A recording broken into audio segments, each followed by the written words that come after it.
আসসালামু আলাইকুম। আমি আজকে ডিম রান্না করব, ডিমের কুরমা রান্না করব। আমি সব কেটে নিয়েছিলাম আর এখন ডিমটি ভালো করে ভেজে নিব। আমি ঢাকনা দিয়ে ঢেকে ভাজবো।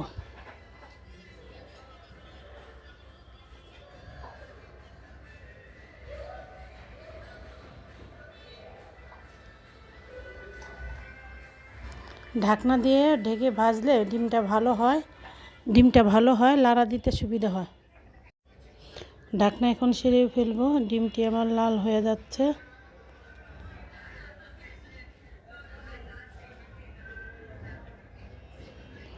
হালকা লাল করব, বেশি লাল করব না, হালকা লাল করব। আমি এখন উঠিয়ে ফেলবো। ডিমটি ভাজা আমার হয়ে গেছে, এখন আমি উঠিয়ে ফেলবো।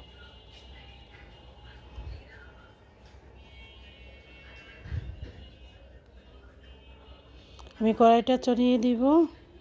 কড়াইটা গরম হলে আমি দিয়ে দিব, বাটার দিয়ে দিব। বাটার দিয়ে ডিমটা রান্না করব। বাটার দিয়ে দিব। যে যতটুকু খাবেন অতটুকু বাটার দিবেন।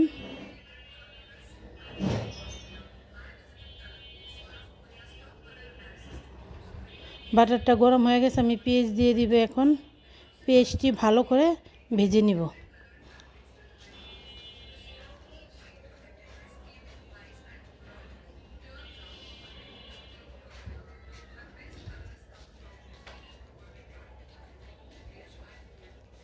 মাঝে মাঝে একটু লাড়া দিব, নাহলে নিচে লেগে যাবে।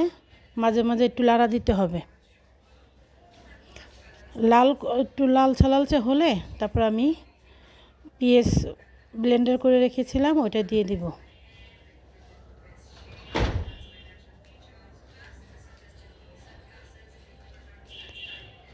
এখন আমি ময় মশলা দিয়ে দিব। গোলমরিচ,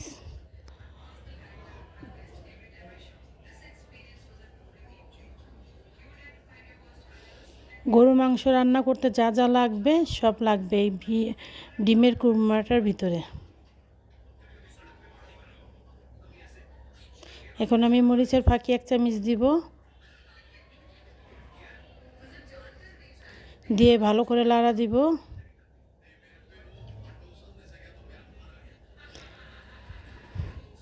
একটা তেজপাতা দিলে সবচেয়ে ভালো, তেজপাতাটা ঘ্রাণ আসে। কেউ খাইলে দিবেন, নইলে কোনো সমস্যা নেই। এখন একটু পানি দিয়ে দিব।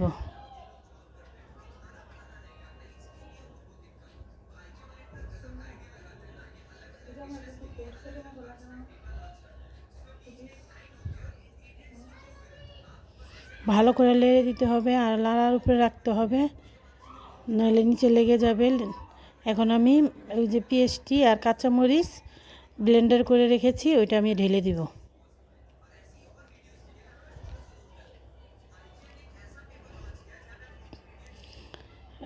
পেঁয়াজ আর কাঁচামরিচ ব্লেন্ডার করছি, এটা ভালো করে লাড়তে হবে যেন নিচে আমার না লেগে যায়। লেগে গেলে নিচে লাগলে একটু গন্ধ আসবে, ভালো লাগবে না।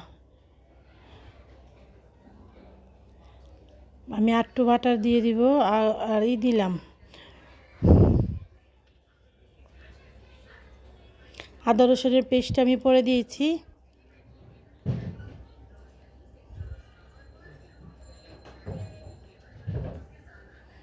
এখন আমি ঢেকে দেব।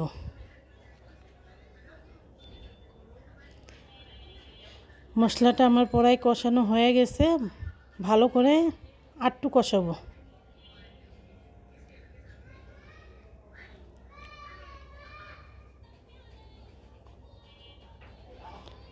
এখন আমি মশলাটি ফাঁকি করে নিয়েছি। গোলমরিচ, জপটি, এই যে সব মশলা ফাঁকি করে রেখেছি, এটি সব দিয়ে দিবে। এখন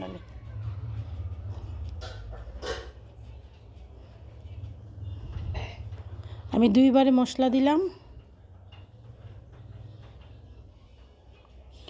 ডিমের কুরমা তো মশলার উপরে হবে।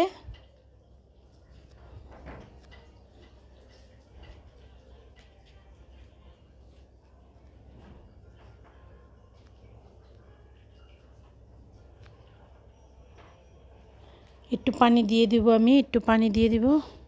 পানিটা দিয়ে আমি পানিটা পুরোটা শুকিয়ে ফেলবো।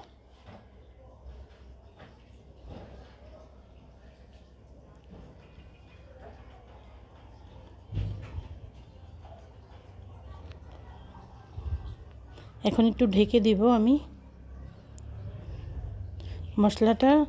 মশলা দিয়েছি না, ওইটার ঘেরানটা যেন মশলার সাথে মিশে। আমি আবার উঠিয়ে একটু লাড়াচাড়া দিব।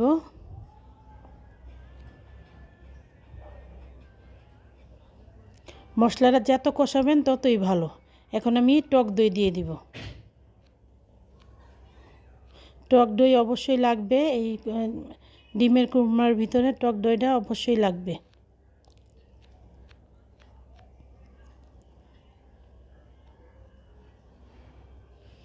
টক দইটা দিয়ে আমি ভালো করে নেড়ে চেড়ে দিব, যেন মশলার সাথে টক দইটা মিশে যায়।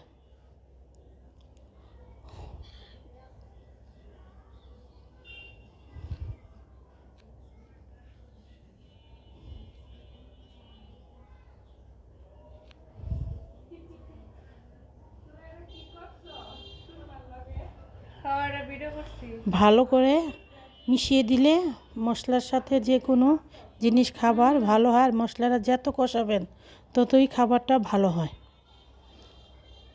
আর ডিম জাল আমি এতক্ষণ মশলাটা কষাইছি, এখন একটু জালটা বাড়িয়ে দিব। এখন আমি একটু বাদাম দিয়েছি ফাঁকি করে, বাদামটাও দিবেন।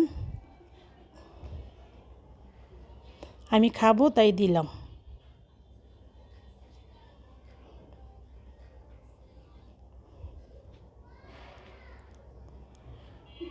ব্লেন্ডার করে নিলে বাদামটা দিতে ভালো হয়। আমি পানিটুকু দিয়ে দিব।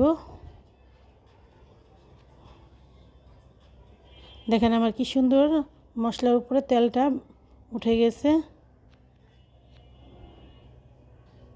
এখন আমি একটু পানি দিয়ে দিব। আমার পরিমাণ আমি দিব, আপনারা যা খাবেন আপনাদের পরিমাণ দিবেন। আমি একটু ঢেকে দিব। এখন আমি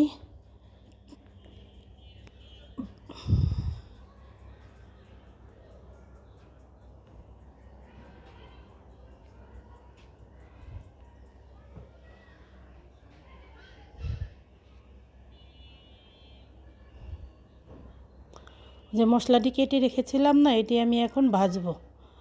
3 পদের ক্যাপসিকাম আমি ভেজে নিব। হালকা ভাজা দিব, বেশি ভাজবো না। হালকা ভাজা দিয়ে আমি উঠিয়ে ফেলবো।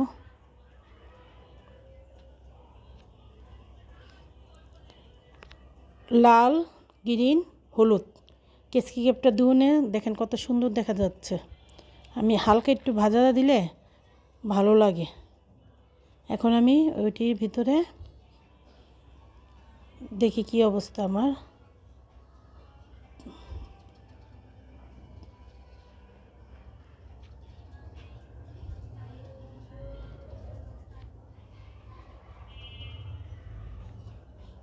একটু চিনি দিব, খাইলে দিবেন, আমি একটু চিনি দিব। এই পর্যায়ে আমি একটু চিনি দিব।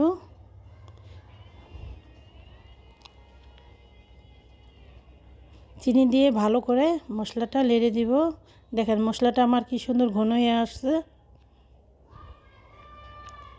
এখন আমি ডিমটি ঢেলে দেব।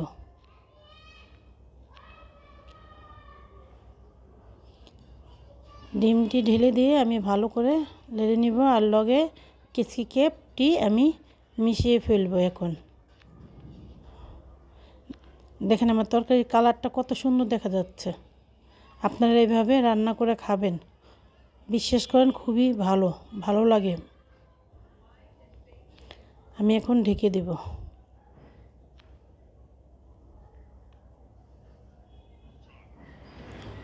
কাঁচামরিচ ফেলে আমি রেখেছি, ওই কাঁচামরিচটি উপর দিয়ে দিব।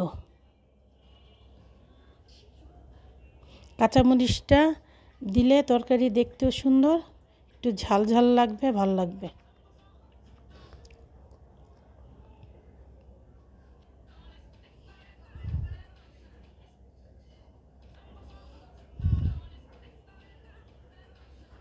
আমি একটু ঢেকে দিব। একটু হবে তরকারিটা আমার, আরেকটু হবে।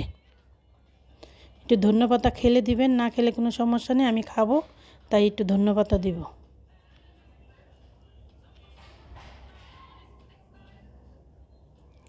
আমি একটু ঢেকে দেব। আমার তরকারিটা পড়ায় হয়ে গেছে, আমি এখন একটু ঢেকে দেব। আসসালামু আলাইকুম, আল্লাহ হাফেজ।